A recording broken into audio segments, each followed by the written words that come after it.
إن الحمد لله نحمده ونستعينه ونستغفره ونعوذ بالله من شرور أنفسنا وسيئات أعمالنا. من يهده الله فلا مضل له ومن يضلل فلا هادي له، وأشهد أن لا إله إلا الله وحده لا شريك له، وأشهد أن محمدا عبده ورسوله. يا أيها الذين آمنوا اتقوا الله حق تقاته ولا تموتن إلا وأنتم مسلمون. يا أيها الناس اتقوا ربكم الذي خلقكم من نفس واحدة وخلق منها زوجها وبث منهما رجالا كثيرا ونساء، واتقوا الله الذي تساءلون به والأرحام إن الله كان عليكم رقيبا. يا أيها الذين آمنوا اتقوا الله وقولوا قولا سديدا يصلح لكم أعمالكم ويغفر لكم ذنوبكم، ومن يطع الله ورسوله فقد فاز فوزا عظيما. أما بعد، فإن أصدق الحديث كتاب الله، وخير الهدي هدي محمد صلى الله عليه وسلم، وشر الأمور محدثاتها، وكل محدثة بدعة، وكل بدعة ضلالة، وكل ضلالة في النار. Brothers and sisters in Islam, there are times throughout the year when we are reminded that change is coming. And as those things begin to change around us, we as Muslims have to find our central ground, our center of gravity, so that we are always in focus. And the change that is right in front of us, that we will be experiencing in the next week or two in this region, is people going back to school. Our children are going back to school. If you don't have school-aged children, maybe your grandchildren are going back to school. Your siblings are going to school. Maybe you're not married and you think it doesn't concern you, but it does. The issue of the schools that our children go to is something that affects the community as a whole. It used to be that when children were going back to school, we would think about what kind of lunchbox they're going to take. Buying them new shoes and new clothes for school and getting them acclimated for the academic year. School is different now. School is different. And instead of just sending them now with these physical niceties, now we are actually preparing our children for the ideological indoctrination that they're going to face inevitably going to school. Now, not much has changed in that realm, but we do have to understand that here in the United States of America, public education was not created just so that people could learn reading and math and science. Public education has always been to serve a higher entity. And so when the economy needed workers who were disciplined, who were reproducible, uniform, and predictable to work their factories, then they upped the ante in terms of public education in the 1800s so that people could be ready for the workforce. But this process of indoctrination is not stopped. And what we see now is our children, when we are sending them to school, we have to let them know from the beginning. Listen, if you hear ABC or any other combination of the alphabet, then let me know what's going on so that we can have these conversations, because school has become difficult for these children in a way that many of us cannot imagine. Obviously, there are those who are going to take a university education as it stands in next week or the week after, and their situation is a little bit different, but similar in the sense that education is not just an academic experience, it is a social experience. From the time they are going to school, pre-kindergarten, until they have finished the university, there's a process of indoctrination going on. They're trying to instill their values in our children, even though many of those values may contradict what we believe as Muslims and what we know Allah Azza wa Jal has revealed in the Quran. So bi'idhnillahi ta'ala, in this khutbah, we're going to talk about some of the points that Muslims who are going to school need to focus on, as well as their parents and their mentors, inshallah ta'ala. The first and foremost is correcting the intention. Why am I going to school in the first place? You as a Muslim have to have a vision for your life. And that vision, and the question that you ask yourself at every step of the way is what I'm doing pleasing to Allah? Because subhanAllah, we are taught now to be your authentic self, right? You have to live out your feelings. Your feelings may be in contradiction to what Allah Azza wa Jal wants from us. And so therefore your feelings have to be put to the side. And this is important for us at every juncture of the way. This is not just for students. Is what I am doing pleasing to Allah Azza wa Jal? If not, is there a way to make it pleasing to Allah? Is there a way to change my intention so that what I am doing is pleasing to Allah? Because our Prophet ﷺ taught us, إِنَّمَا الْأَعْمَالُ بِالنِّيَّاتِ, that all of these actions that we do are based on intentions. وَإِنَّمَا لِكُلِّ امْرِئٍ مَّا نَوَىٰ, and you will only have from that action the reward of what you have intended. Somebody else may do that same action and be rewarded tremendously by Allah subhanahu wa ta'ala, and you may do that action and be sinful based on the intention. Like a person who stands to pray for the sake of Allah subhanahu wa ta'ala, and another person who stands to pray to show off. The action is the same. One of them is rewarded by Allah Azza wa Jal, and the other one is subjecting himself to the punishment of Allah subhanahu wa ta'ala. So correcting the intention is very important. Now, what does a person go to school for?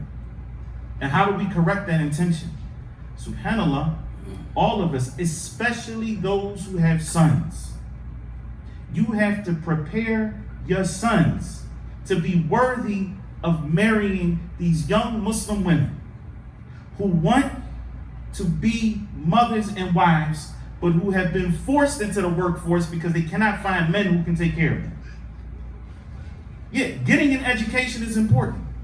If it is simply a means to an end, if it means we go through this education system so that we can get the piece of paper that we need to get to have a career so that we can take care of a family, then so be it.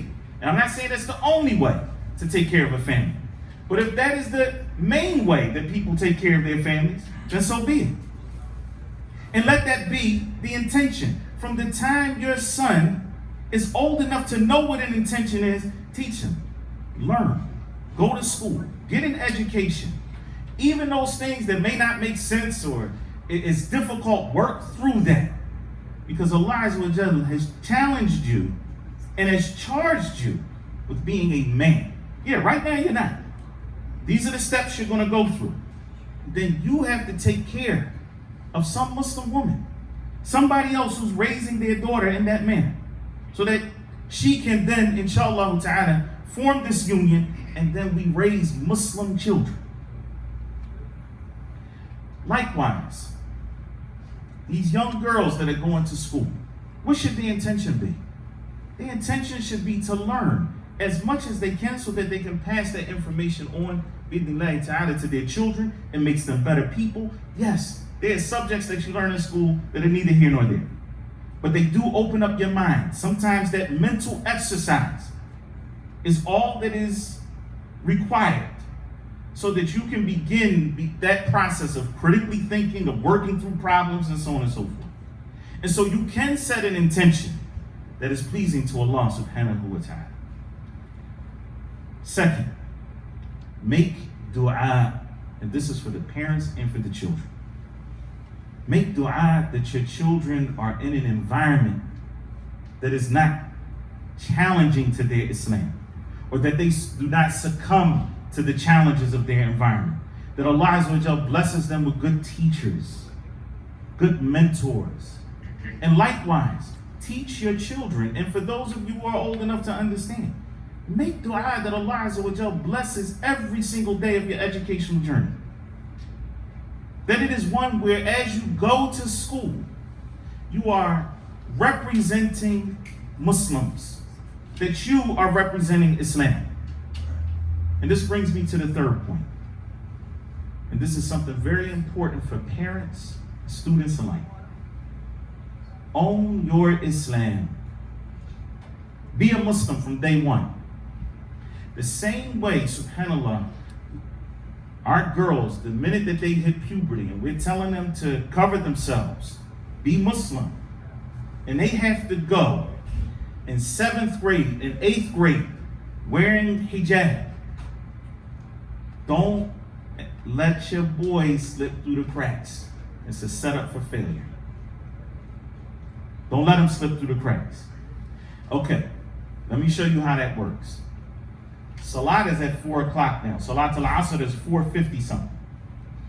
So your boys, they go to school. Think about this. They go to school and they can just go to school and leave and not have to pray Salat al-Dhuhr at school for the first month or the second month.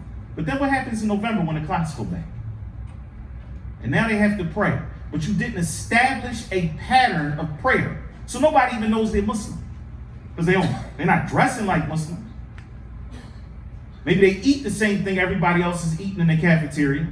So we're not even establishing halal, that I'm not eating that, I'm a Muslim. And nothing else about them says Islam. And they're not leaving for Jumu'ah, because we're not setting that precedent, so we're saying, yeah, just stay in school. That's more important right now. And I'll get to this point. And so they slip through the cracks. And then now, 70 days in, 80 days into their education, now you're saying, oh yeah, you gotta pray Salat al-Dhuhr at school. It's not going to work. Establish who you are from day one. I know Muslim youth who on day one, Muslim boys, go to school with a thobe on. They don't even normally wear a thobe, just so that they can say, everybody else know what time it is, I'm a Muslim. From day one, just so you know. And if that means that you as the parent need to go to school and establish something with the administration so that your child can pray, because maybe they're not bold enough to speak up for themselves, and if they are, that's even better, so that they can pray. Because our Prophet alayhi salatu wasalam said that the first thing that we are going to be asked about from the rights of Allah subhanahu wa ta'ala on the day of judgment is what? It's your salat. If the salat is good, everything else is going to be okay. فَقَدْ أَفْلَحَ وَنَجَى. That person is going to be successful and they're going to be saved. But if the salat is not okay, then everything else is going to be flawed. This, brothers and sisters in Islam, is super important, and it takes us to our next point, which is that as we go back to school, our children are going back to school, we have to prioritize deen over academics. And I'm not saying we neglect academics. I'm saying what the priority is. Because there may come a time when Salat al-Isha is at 10 o'clock and your child has a very important exam the next day. And if you say, no, go to bed at 9:30, and you put my children to sleep. And many people, subhanAllah, they have a routine where their kids go to bed at 8:30 every night. It doesn't matter what time Salat al-Isha is. That's harmful. And so now, same thing. If Salat al-Fajr is too early and I can wake my kid up because I don't want them to be drowsy in school. I am not making this up. I'm sure all of you have heard this. Not going to wake them up. Or even if you haven't heard it, you see it in practice. People not waking their children up for Fajr. Tahir, I need to ask you, billah, what precedent are we setting for our children when we do that? This is the exact opposite of hayya ala salah, hayya ala al-falah. Come to the salah, come to the success. Because we are teaching them implicitly. When we put them to bed before Isha and we don't wake them up for Salatul Fajr, that your success is in leaving the salah. That's what we teach them. Leave off the salah and you'll be successful. How? You'll have academic success. And then in turn, now when your child becomes an adult and they get a career and there's a busy day the next day, or there's an important meeting or an important presentation, then it's okay. Miss Jum'ah, Mr. Salah, it doesn't really matter, because that's what we have implicitly taught them from the time they were young. prioritize deen over academics. And I am telling you, and this is a promise, that if they prioritize their salah, and they make dua to Allah subhanahu wa ta'ala, and they put their best foot forward in terms of their studies, they're going to do better than the other ones. They're going to do better than the other ones, even academically. You will see them excel bi-idhnillahi ta'ala. The next point, brothers and sisters in Islam, and this is for the youth, and then there's a component for the parents. For you young brothers and sisters, do not keep your feelings bottled up inside. Talk to your parents. You will experience things throughout your academic journey that will bother you, that are confusing, that are trying, that you can't really understand. Talk to your parents. And for the parents, you have to open up that door. We have no better example of a parent in the Quran than Ibrahim alayhi salam. He was tested as a parent. Allah Azza wa Jalla showed him in a dream that he was sacrificing his own child. Ibrahim alayhi salam goes to his child and he says to his child, Inni ara fil manami anni adbahuk. I'm seeing in this dream that I am to sacrifice you. But it didn't stop there. This is important for the parents. Ibrahim said to his son, Fanzur madha tara. So what do you think about this? SubhanAllah. How many times? This is a prophet, the father of the Anbiya, and he's asking his child, what do you think about this? How many times do we as parents open up that door with our children and be vulnerable like that with our children and say, what do you think about this? And genuinely want what they have to say, so that we create that relationship where there is a dialogue with our children. Luqman, in the Quran, we see he's saying to his son, Ya bunayya aqim as-salah. Oh, my child, establish the salah. Like they're having this dialogue, there's a conversation. And many of us as parents, subhanAllah, we take this as one of two extremes. One is like we just want to be our child's best friend. Your child needs a guide. He doesn't need a cozy little teddy bear friend. He needs a guide. Somebody, or she needs a guide. Somebody that they can talk to, but that provides a guiding hand. Or some go to the other extreme, where they shut it down. As soon as the child says something that may be controversial or they don't know how to deal with, they just shut it down. And they don't want to have any conversation with their children. But it's important for children to be able to go to their parents, to go to your parents, because believe me, if you're 14, 15 years old, and the other people that are giving you advice are 14, 15 years old, they're just as inexperienced as you are. They don't have a lot to offer you, whether you believe it or not. So as parents, we have to open up that door. This is some of the advice that we need to be conscious of as our children go back to school. May Allah subhanahu wa ta'ala guide us to raise them in a way that is pleasing to Him. May Allah subhanahu wa ta'ala make us worthy shepherds. As our Prophet alayhi salatu wasalam explained to us, كُلُّكُمْ رَاعٍ وَكُلُّكُمْ مَسْئُولٌ عَنْ رَعِيَّتِهِ. Each one of you is a shepherd, and each one of you will be asked about his flock.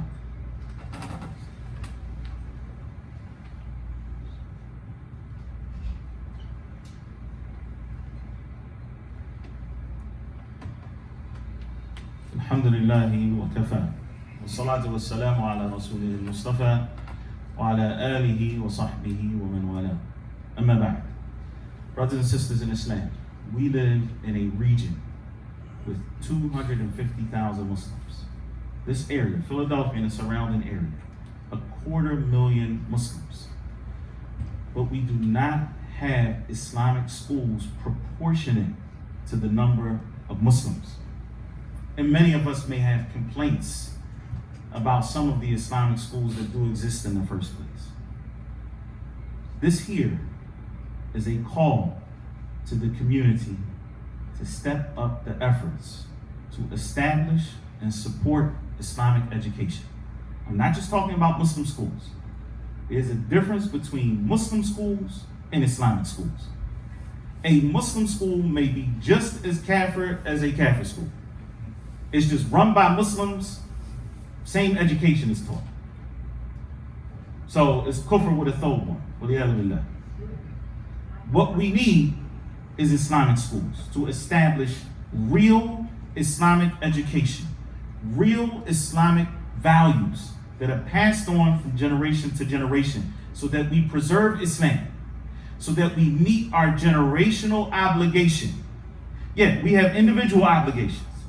Each one of us has to pray, fast, give zakat, make hajj. We have all be good to our parents and so on and so forth. That's our individual obligation. But we collectively,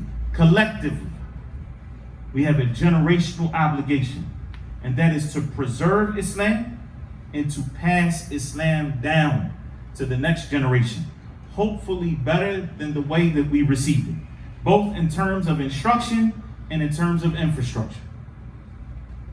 And so when we look at the state of Islamic education in this region, we have so much work to do.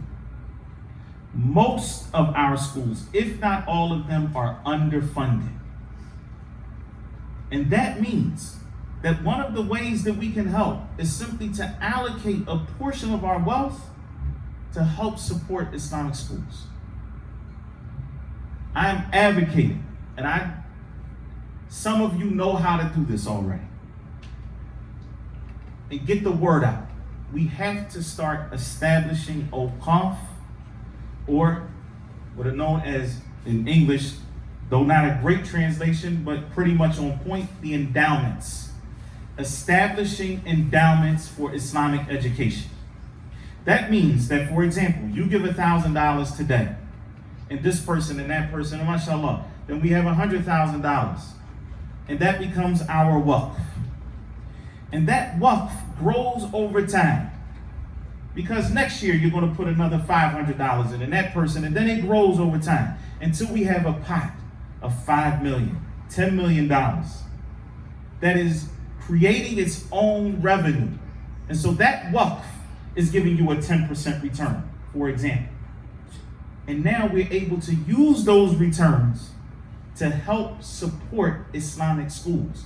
That is critical, because when the schools are underfunded, this is what leads to poor education. Underfunded means that we can't hire professional educators and professional administrators. It's that simple. If you can't pay them, the disparity in the salary, this school is willing to pay the principal $140,000, $150,000, which is what principals are getting paid in the public school system. And you're trying to pay your principal $40,000 or $50,000. We're not going to get the quality that we need. Because a person, subhanAllah, though they may have that intention of trying to please Allah subhanahu wa ta'ala, they also have a family they have to take care of. They have children they have to send to school. So support these Islamic schools by sending your children there. If that is not an option for you, make sure that your children are learning Islam some way, somehow. Be active in the community. Brothers and sisters in Islam, I don't want this point to get lost. It is almost unbelievable that when we go to the masajid, we see all of these 40-year-old somethings, 50-year-olds, and no children. Where are our children? How are they supposed to form bonds with other Muslims? How are they supposed to learn their deen? Yeah, we have to represent that in the home, but they need to see it as well. They need to not feel so strange. And yes, our Prophet ﷺ said, "Bada al-Islamu ghariban, wa sayaudu ghariban." Islam began strange, and it's going to return back to being something strange. Fatuba lil-ghuraba, right? So, tuba, a tree in Jannah. In other words, Jannah is for those who are strange, those who hold on to their Islam. That is true. But believe me, out of 10 Muslim children, 9 of them find it difficult to go against the grain until they are with the other Muslims. And so when they go to the masjid and they see this young man practicing Islam and that young sister practicing Islam. And then they wind up going to school together. So there's a cohort of 15 to 20 Muslims in this public school, and they pray Dhuhr together. Then it starts changing. Now they become a force. Now they can give dawah. But if you leave your kid alone, and they feel like they're all by themselves, and you're the only Muslims practicing Islam, and they're never in the masjid, and they're never mixing with the other Muslims, then what are we actually doing as a community? And so it is important now, as our children, as we are getting ready to go back to school, these changes that happen also give us the opportunity to set new goals. So think about what it is that you want to do differently as this school year comes. Bi-idhnillahi ta'ala. Think about setting your intention in a way that is pleasing to Allah subhanahu wa ta'ala. Think and always remember, as you do everything in your life, how do I make this pleasing to Allah subhanahu wa ta'ala? What steps can I take to make sure that if I die tomorrow, I die in a state that is pleasing to Allah Azza wa Jalla? These are questions that we have to ask ourselves. And these are opportunities. The new school year only comes around once a year. Ramadan only comes around once a year. The new year, different times when people make their so-called resolutions, these are times for us as well as Muslims to begin to reorient, to set goals, to make sure that our families are in line with what Allah Azza wa Jal has created us for. وَمَا خَلَقْتُ الْجِنَّ وَالْإِنسَ إِلَّا لِيَعْبُدُونَ. I have not created jinn and mankind except that they should worship me. We need to be reminded all of the time to get back on track, to recalibrate. The same way you take your car for that annual checkup and they spin the tires and they get everything back in place. We have to be reminded often to get back on track in a manner that is pleasing to Allah subhanahu wa ta'ala. ربنا اغفر لنا ولإخواننا الذين سبقونا بالإيمان ولا تجعل في قلوبنا غلا للذين آمنوا ربنا إنك رؤوف رحيم. اللهم أصلح لنا ديننا الذي هو عصمة أمرنا واصلح لنا دنيانا التي فيها معاشنا واصلح لنا آخرتنا التي إليها معادنا واجعل الحياة زيادة لنا في كل خير والموت راحة لنا من كل شر. ربنا آتنا في الدنيا حسنة وفي الآخرة حسنة وقنا عذاب النار وأقم الصلاة.